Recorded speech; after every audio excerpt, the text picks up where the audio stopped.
Dear Alessia, 12, 22, 21, life has those moments which can be years or even lifetimes when the stress piles up, and inspiration is a shadow puppet of your former self in a dilapidated wall burning down, on a dilapidated wall burning down.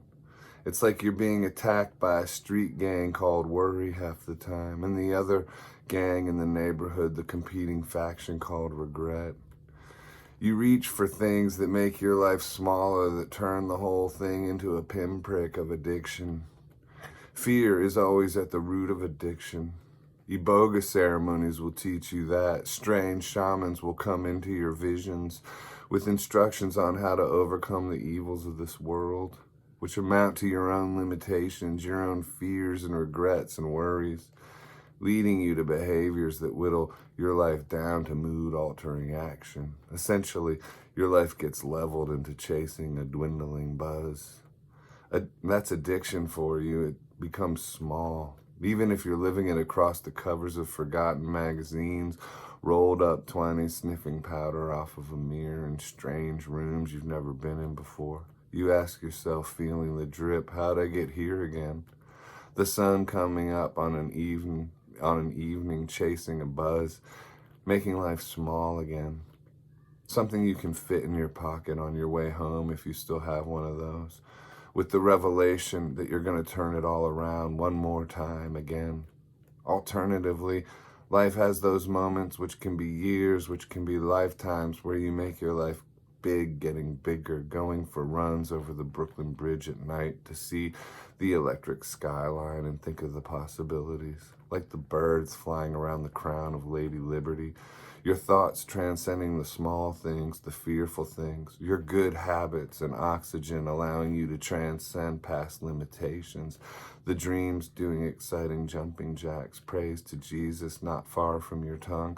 You're running to a meeting now where you aim to share your light and help others find theirs. Those moments where you're the full expression of who you were meant to be, victorious over addiction, excited as a kid with a cool outfit on the first day of school, riding the possibilities like a surfer riding waves of freedom. Everything is in front of you.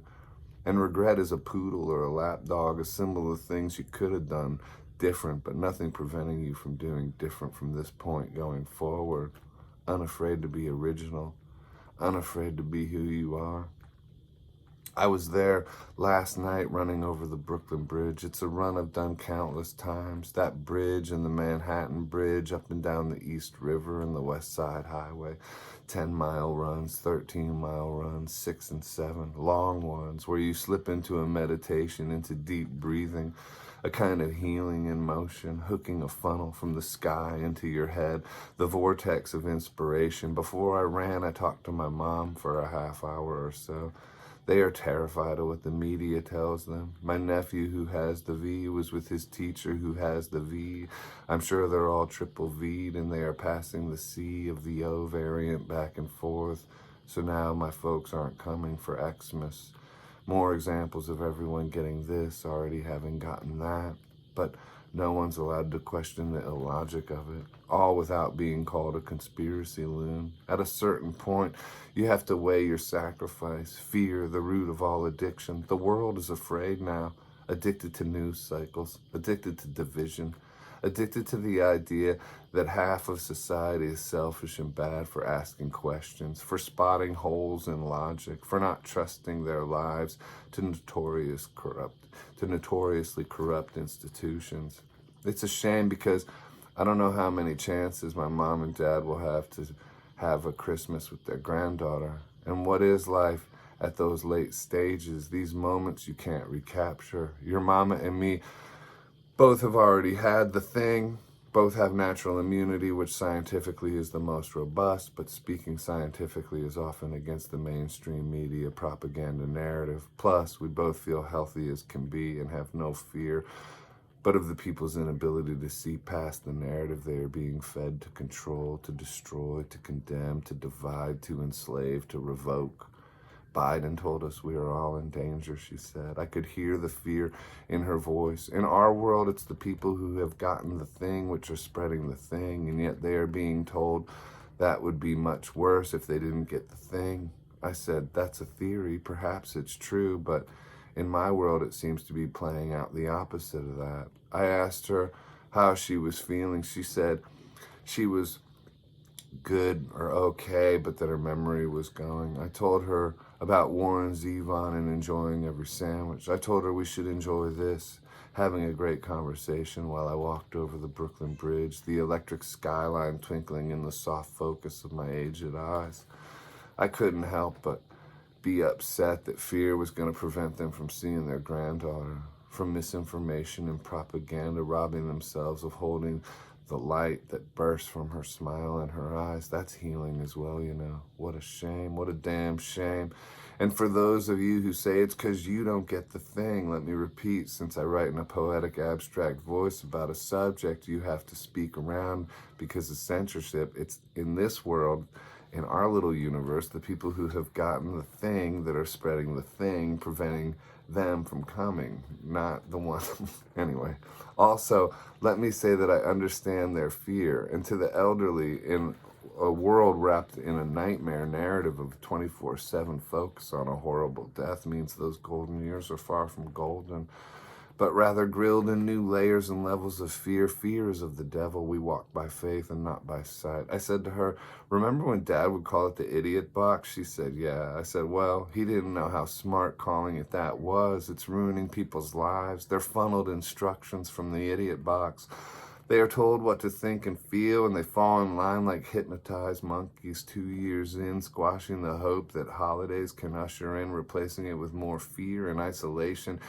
And once again, if you're one of the ones brave enough to question it, well, good luck with that. It's a brutal road, my friend. My mom and I got off the phone. She told me how much she appreciated the pictures of Alessia and the FaceTimes and the like. I resolved to do more of it. I told her if they wanted to stay in a hotel, we would triple mask up and bring the grandkid. These moments are fleeting. She said they were too afraid to even go to a hotel. Biden says, Biden says. I said, do you think Biden is only motivated out of the goodness of his own heart with what he says? Do you think there could possibly be any other agenda behind it? She said, well, ... And the conversation drifted. I said, okay, I understand. I love you. It was great talking to her. I'm grateful for everything these days, every moment. Nothing is guaranteed, and life has never been something with zero risk. You have to weigh the quality of your life, the experience of your life against risk. Courage factors in.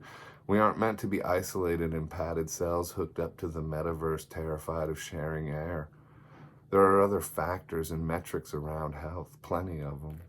We got off the phone and I started running, breathing deep and listening to new mixes of my new album, a song called Rise, one of my best.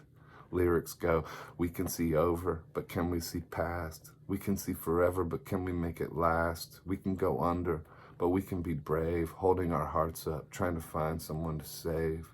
Rise when you hear the cries and then you make the scene. Run through the hemispheres and learn to live your dream. I thought to myself, I'll be leaving New York soon.